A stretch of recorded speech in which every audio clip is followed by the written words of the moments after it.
So hello everyone and welcome back to the channel. दोस्तों आज के इस वीडियो में मैं यहाँ पे आपको टॉप 10 जावा के इंटरव्यू क्वेश्चंस बताने वाला हूँ। तो ऑलरेडी चैनल पे दोस्तों टॉप 10 जावा इंटरव्यू क्वेश्चन मैंने बना रखा है और ये दोस्तों पार्ट 2 होने वाला है, जिसमें दोस्तों आपको सारे क्वेश्चंस यहाँ पे मिलने वाले हैं जो भी आपसे इंटरव्यू में क्वेश्चंस पूछे जाते हैं। अगर आपका कैपजेमिनी और या फिर किसी भी चीज़ में अगर आपका इंटरव्यू है तो ये सारी वीडियोस एक बार ज़रूर देख लीजिएगा, काफ़ी ज़्यादा हेल्पफुल रहने वाली ये सारी वीडियोस। ठीक है, तो चलिए दोस्तों वीडियो को स्टार्ट करते हैं और काफ़ी अच्छे क्वेश्चन दोस्तों यहाँ पे मैंने आपके लिए रखे हैं। तो चलिए वन बाय वन एक्सप्लेन भी करूँगा क्वेश्चंस को, और चैनल को सब्सक्राइब ज़रूर कर लीजिएगा। और साथ ही साथ दोस्तों यहाँ पे इंस्टाग्राम और टेलीग्राम भी आप यहाँ पे फॉलो कर सकते हैं। और दोस्तों यहाँ पे लेटेस्ट अपडेट भी देता रहता हूँ मैं, यहाँ पे जितनी भी कंपनीज रहती हैं, तो चैनल को सब्सक्राइब जरूर कर लीजिएगा। तो दोस्तों यहाँ पे टॉप 10 जावा इंटरव्यू क्वेश्चन में मैं सारे क्वेश्चंस का आंसर आपको एक्सप्लेन करने वाला हूँ और ये पार्ट 2 वीडियो रहने वाला है। तो चलिए स्टार्ट करते हैं। तो सबसे पहले क्वेश्चन आता है, what are the possible ways of making objects eligible for garbage collection in Java. तो गार्बेज कलेक्शन का मतलब क्या होता है, सबसे पहले आपको ये जानना है। तो गार्बेज कलेक्शन का मतलब ये होता है कि गार्बेज का कलेक्शन। अब यहाँ पे जो ऑब्जेक्ट्स एलिजिबल होते हैं गार्बेज कलेक्शन के लिए वो किस तरीके से होते हैं, तो अब यहाँ पे आपको देखना है। तो मैं चेंज कर लेता हूँ। In Java, objects are eligible for garbage collection when they are no longer reachable or referenced by any active part of the program।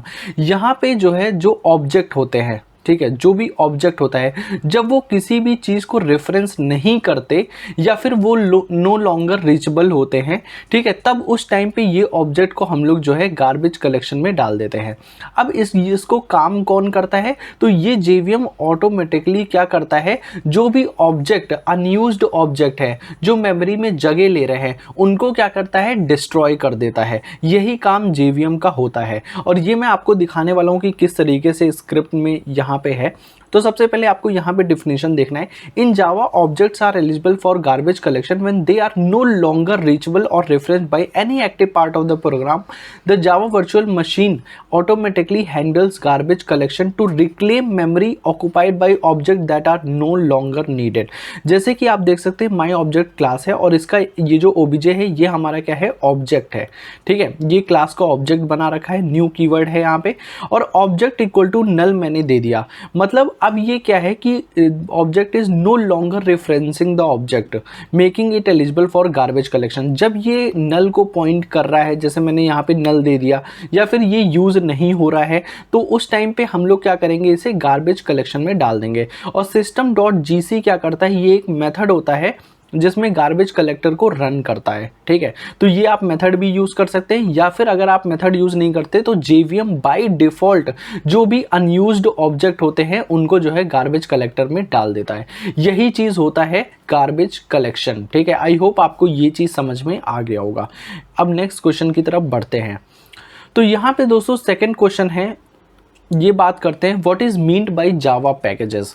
अब देखो यहाँ पे पैकेज का मतलब क्या होता है। देखो दोस्तों यहाँ पे पैकेज का मतलब ये होता है, एक हमारा फोल्डर है, उसके अंदर बहुत सारे ऐसे फोल्डर बना रखे हैं और उसके अंदर हम लोगों ने क्या कर रखा है, क्लास फाइल्स अवेलेबल है, बहुत सारी क्लास फाइल्स अवेलेबल कर रखी हैं, तो उसी को हम लोग बोलते हैं पैकेज। तो पैकेज का मतलब क्या होता है, यहाँ पे डिफिनेशन देखते हैं। A Java package is a group of similar type of classes. जहाँ पे हम लोग पैकेज का मतलब क्या होता है, जहाँ पे सिमिलर टाइप ऑफ क्लासेस को रखते हैं। और पैकेज इन जावा के अंदर दो कैटेगरीज होता है, एक बिल्ट इन पैकेज होता है और एक यूजर डिफाइंड पैकेज होता है।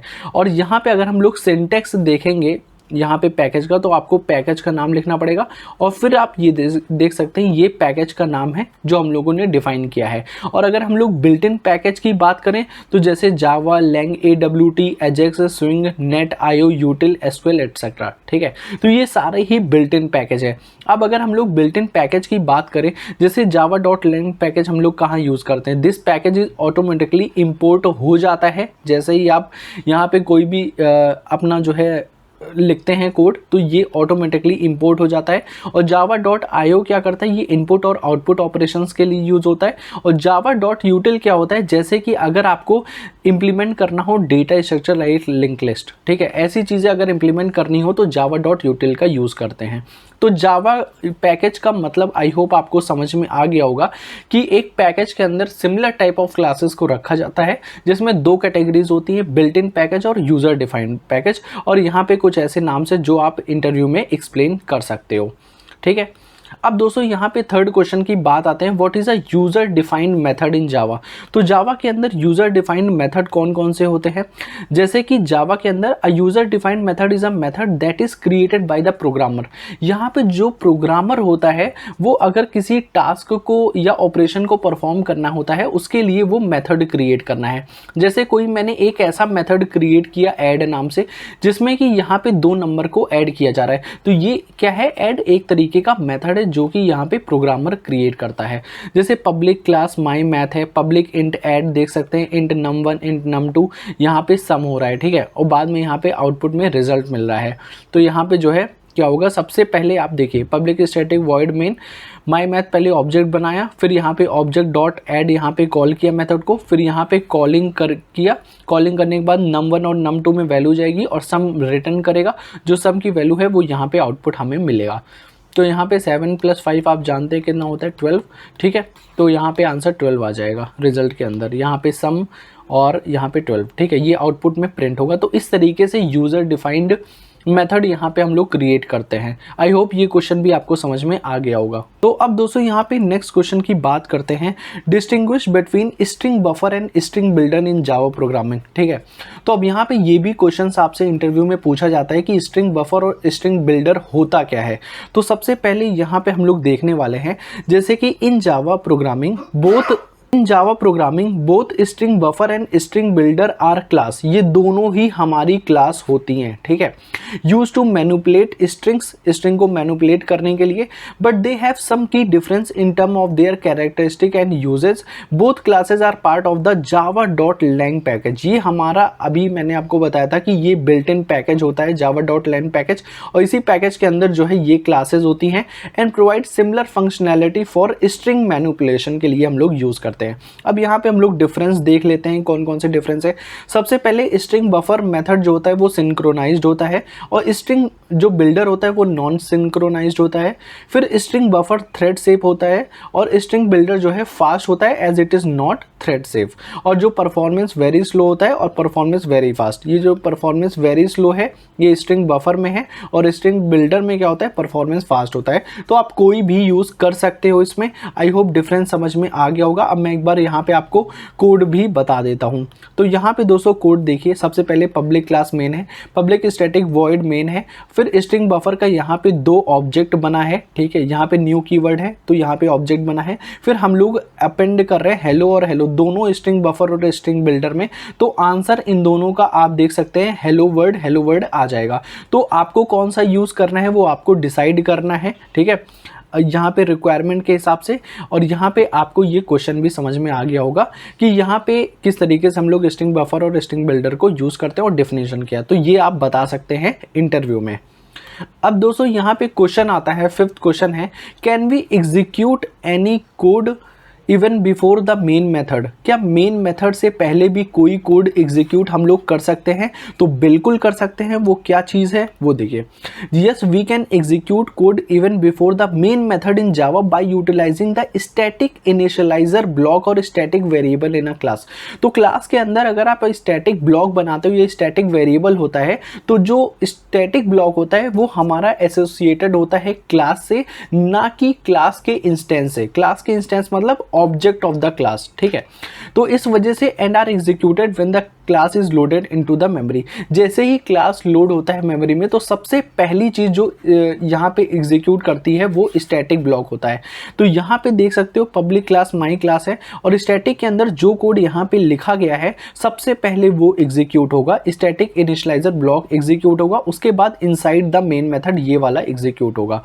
तो यहाँ पे पूछा ही क्वेश्चन गया था कि कैन वी एग्जीक्यूट, क्या हम कोड एग्जीक्यूट कर सकते हैं बिफोर द मेन मेथड। तो हाँ, हम कर सकते हैं by using the static block, ठीक है, या फिर स्टैटिक वेरिएबल। तो आई होप ये क्वेश्चन भी आपको समझ में आ गया होगा। अब दोस्तों यहाँ पे नेक्स्ट क्वेश्चन की तरफ बढ़ते हैं। What is null pointer exception, ठीक है। अब ये भी क्वेश्चन आता है कि नल पॉइंटर एक्सेप्शन क्या होता है, और ये 6th क्वेश्चन है।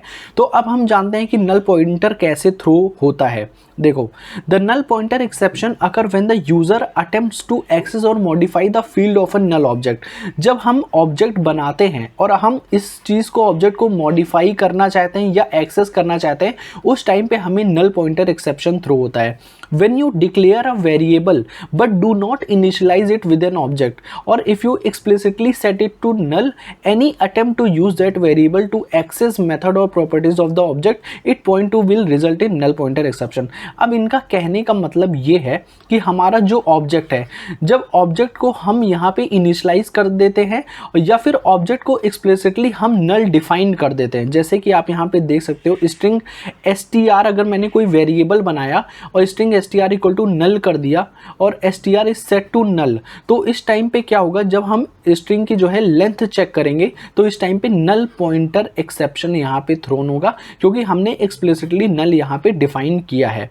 और नल मतलब क्या होता है, attempting to call a method और a null reference will result in a null pointer exception देता है। तो आई होप आपको नल पॉइंटर एक्सेप्शन समझ में आया होगा कि क्या होता है, ठीक है। तो अगर कोई भी वेरिएबल आप डिक्लेयर करते हो और उसमें अगर आप नल एक्सप्लिसिटली पुट करते हो, ठीक है, तो उस टाइम पे क्या होता है, जब आप उसको एक्सेस करते हो तो उस टाइम पे नल पॉइंटर एक्सेप्शन थ्रोन होता है।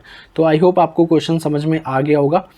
अब दोस्तों यहाँ पे नेक्स्ट क्वेश्चन की बात करते हैं। ये भी क्वेश्चन आपसे इंटरव्यू में पूछा जाता है, व्हाट आर जार फाइल्स, ठीक है। तो यहाँ पे जार फाइल्स क्या होता है, ये भी एक इम्पॉर्टेंट क्वेश्चन है। तो यहाँ पे मैं आपको बताता हूँ, जो जावा जार फाइल्स का मतलब होता है जावा आर्काइव। ये जो जावा आर्काइव होता है ये सिमिलर टू जिप फाइल होता है। और इस जावा आर्काइव के अंदर क्या होता है, जैसे आपको पता है जिप फाइल के अंदर बहुत सारे यहाँ पे फोल्डर्स होते हैं, वैसे ही जावा आर्काइव के अंदर भी जो है बहुत सारे जो है यहाँ पे फाइल्स होते हैं, ठीक है। Is a file format that aggregate many files into a single file similar in a format similar to a zip file. In other words the JAR is a zipped file comprised of Java class files, metadata and resource like text, image, audio file, directories, class files and more. तो यहाँ पे दोस्तों जो जावा archive होता है ये भी एकदम ये सिमिलर टू जिप फाइल होता है, और इसमें जो है कलेक्शन ऑफ क्लास फाइल्स होते हैं, और जैसे कि यहाँ पे टेक्स्ट हो गया, इमेज हो गया, ऑडियो फाइल्स हो गया, इस तरीके की चीज़ें आपको जावा आर्काइव के अंदर देखने को मिलेगी। तो यहाँ पे जो JAR files have the file extension dot JAR होता है और are essential part of Java development और डिप्लॉयमेंट में ये बहुत यूज होता है, ठीक है। जार फाइल जब हम डिप्लॉय करते हैं प्रोडक्शन में, ठीक है। तो यहाँ पे following is the syntax to create a JAR file. कैसे क्रिएट करते हैं, जैसे जार CF जार फाइल का नाम और इनपुट फाइल्स जो भी आप देना चाहते हैं, ठीक है। तो ये होता है सिंटेक्स, और जार फाइल्स आपसे इंटरव्यू में भी क्वेश्चन पूछा जा सकता है, ठीक है। तो आप ये वाली वीडियोस एक बार ज़रूर देख के जाइएगा इंटरव्यू में, ठीक है। तो अब दोस्तों यहाँ पे नेक्स्ट क्वेश्चन की बात करते हैं। तो ये भी एक बहुत ही बड़ा डिफरेंस है, और ये 8th क्वेश्चन है, what is the difference between double equal to and dot equals जो हम लोग यूज़ करते हैं जावा के अंदर। अब इसमें डिफरेंस क्या होता है, सबसे पहले वो चीज़ देखिए। यहाँ पे जो डबल इक्वल लिखा है is use to compare primitive data types for their values और object reference for their memory locations, ठीक है। हम लोग उसकी जो वैल्यूज होती है, ठीक है, उसके प्रिमिटिव डेटा टाइप्स और उसका जो ऑब्जेक्ट रेफरेंस होता है मतलब मेमोरी लोकेशन, ये दोनों ही हम यहाँ पे चेक करते हैं। और जब हम यहाँ पे डॉट इक्वल से लगाते हैं तो यहाँ पे हम लोग से क्या चीज़ चेक करते हैं, is use to compare object content, ठीक है। सिर्फ हम लोग जो है इक्वल्स में ऑब्जेक्ट कंटेंट सिर्फ चेक करते हैं। अभी मैं आपको एग्जाम्पल से भी समझाऊंगा कैसे, ठीक है। सबसे पहले ये देखिए, यहाँ पे मैंने एग्जांपल लिख रखा है, जैसे मैंने इंट a इक्वल टू 5 किया और इंट b इक्वल टू 5 किया। जब अगर मैं डबल इक्वल लगाऊंगा तो ये ट्रू रिटर्न करेगा, क्योंकि a और b जो है हमारा इक्वल है, ठीक है, जो कि 5 हमारा दे रहा है, तो ये हमारा इक्वल हो गया। अब अगर क्या है, जैसे string str1 equal to new string hello और str2 equal to new string hello, जब यहाँ पे str1 डबल इक्वल टू करेंगे str2, जब डबल इक्वल करेंगे तो ये क्या होगा, फॉल्स रिटर्न करेगा। क्यों? क्योंकि जब हमारा न्यू कीवर्ड से हमने ऑब्जेक्ट क्रिएट किया है, ये किसी और मेमोरी को पॉइंट आउट करेगा और ये किसी और मेमोरी को पॉइंट आउट करेगा, str1 और str2। ठीक है, इस वजह से क्या है, हमारा मेमोरी लोकेशन डिफरेंट है, इस वजह से क्या है कि हमारा फॉल्स रिटर्न कर रहा है। आई होप आपको समझ में आ गया होगा। और फिर मैंने क्या किया है, string str3 equal to str1 किया है। अब अगर हम str1 इक्वल टू str2 करेंगे तो फॉल्स आएगा, लेकिन जब str1 इक्वल टू str3 करेंगे तो यहाँ पे ये ट्रू रिटर्न करेगा। ट्रू क्यों रिटर्न करेगा? क्योंकि ये जो है सेम जो है मेमोरी को पॉइंट आउट कर रहा है। ठीक है, क्योंकि str3 में str1 की जो है वैल्यू आ रही, तो as str1 and str3 refer to the same object in memory. ठीक है, सेम मेमोरी के अंदर सेम ऑब्जेक्ट को पॉइंट आउट करेंगे, ये जो है आपको दिख रहा होगा। ठीक है, अब यहाँ पे देखिए, आपको ये तो समझ में आ गया डबल इक्वल टू। अगर हम लोग system dot out dot println str1 dot equals str2 करेंगे तो यहाँ पे क्या होगा, str1 and str2 are equal because of their content. अब अगर हम इसमें str1 डॉट इक्वल्स का यूज़ करेंगे और यहाँ पे हम लोग लिखेंगे str2, तो यहाँ पे ये ट्रू रिटर्न करेगा, क्योंकि ये सिर्फ कंटेंट चेक करता है। ठीक है, जो डॉट इक्वल्स होता है ये सिर्फ कंटेंट चेक करता है। आई होप आपको समझ में आ गया होगा। और जो हमारा डबल इक्वल टू है, ये आपका कंटेंट के साथ में मेमोरी लोकेशन भी चेक करता है कि ये किस पे पॉइंट आउट कर रहा है। अगर मेमोरी लोकेशन दोनों की डिफरेंट है तो वो फॉल्स रिटर्न करेगा। ठीक है, अगर मेमोरी लोकेशन सेम है तो यहाँ पे आपका ट्रू रिटर्न करेगा। आप यहाँ पे एक बार पढ़ लीजिएगा। ठीक है, उसके बाद दोस्तों यहाँ पे 9th क्वेश्चन आता है, difference between stack and heap memory क्या होता है जावा के अंदर। ठीक है, अब देखो यहाँ पे मैंने एक सिंपल सा लिख रखा है, आप पढ़ सकते हैं। इन जावा के अंदर stack and heap are two different separate region of memory that are use for different purpose के लिए यूज़ करते हैं। ठीक है, स्टैक और हीप। स्टैक क्या होता है, साइज में छोटा होता है, और हीप क्या होता है, लार्जर इन साइज होता है। स्टैक हमेशा लिफो फॉलो करता है, लास्ट इन फर्स्ट आउट, और हीप में डायनेमिक मेमोरी लोकेशन एलोकेशन होता है। थर्ड ये है, object stored in stack can't be accessed by other threads, और हीप जो है ग्लोबली एक्सेसिबल होता है। ठीक है, तो ये एक 3 डिफरेंस है जो कि आप इंटरव्यू में एक्सप्लेन कर सकते हो। ठीक है, इस चीज़ को, difference between stack and heap memory in Java. अब दोस्तों यहाँ पे हम लोग नेक्स्ट क्वेश्चन की बात करते हैं। ये भी आपसे क्वेश्चन पूछा जाता है कि how is infinite loop declared in Java, कैसे जावा में जो है इनफाइनाइट लूप को अगर यहाँ पे डिक्लेयर करना है। सबसे पहले तो इनफाइनाइट लूप एक्चुअली में होता क्या है वो देख लो। An infinite loop in Java is a loop that runs indefinitely without stopping or terminating. It keeps executing the loop body, repeating as long as the loop condition remains true or when there is no termination condition specified. मतलब कि यहाँ पे infinite loop में जब हमेशा condition true रहेगी तो हमेशा लूप जो है वो चलता रहेगा। जैसे कि यहाँ पे मैं आपको दिखाता हूँ, जैसे पब्लिक क्लास मेन लिखा है, static void main int I equal to 1 और I greater than 0 I plus plus hello world print करेगा। तो अब इस कंडीशन में क्या होगा वो देखो। अब इसमें जैसे आई इक्वल टू 1 हुआ, यहाँ पे लूप के अंदर गया, हेलो वर्ड प्रिंट किया। ठीक है, फिर आई की वैल्यू यहाँ पे बढ़ के 2 हुई जो कि 0 से बड़ी है। आई की वैल्यू हमेशा 0 से बड़ी ही आएगी क्योंकि प्लस प्लस यहाँ पे आई प्लस प्लस मतलब यहाँ पे एक इंक्रीमेंट होता जाएगा और हेलो वर्ड प्रिंट होता जाएगा। ठीक है, तो ये एक इनफाइनाइट लूप क्रिएट कर देगा। तो ये होता है दोस्तों टॉप 10 क्वेश्चन। आई होप आपको समझ में आया होगा। अगर आपके कहीं भी डाउट है तो आप कमेंट सेक्शन में पूछ सकते हैं, और ये सारे क्वेश्चन को दोस्तों एक बार इंटरव्यू से पहले ज़रूर देख के जाइएगा। तो आई होप दोस्तों आपको सारे क्वेश्चन समझ में आए होंगे, और चैनल पे नए हो तो चैनल को सब्सक्राइब भी ज़रूर कर दीजिएगा। तो दोस्तों मिलते हैं नेक्स्ट वीडियो में, तब तक के लिए बाय बाय।